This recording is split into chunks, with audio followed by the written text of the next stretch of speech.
एक मिनट जान साहब, उसके बाद प्यारेलाल, इसके बाद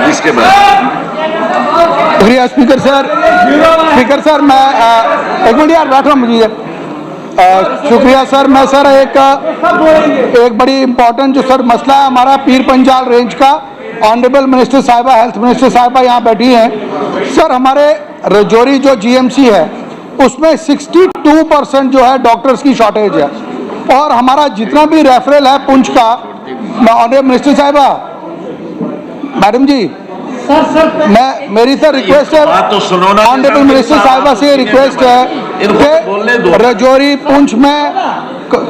पुंछ में सर 16 लाख की पॉपुलेशन जो है वहाँ पे है, और हमारा जो रेफरल खास करके पुंछ का है उसको कंपल्शन है कि आपको रजौरी करना है। रजौरी में 62% जीएमसी में डॉक्टर की जो है वो शॉर्टेज है। मेरी गुजारिश होगी मिनिस्टर साहिबा से, जो हमारा रेफरल जो डॉक्टर वहाँ पे नहीं है उनको डायरेक्ट जम्मू या श्रीनगर के लिए रेफरल किया जाए, और रजौरी में जो शॉर्टेज है जीएमसी हॉस्पिटल में उसको जो है पूरी की जाए।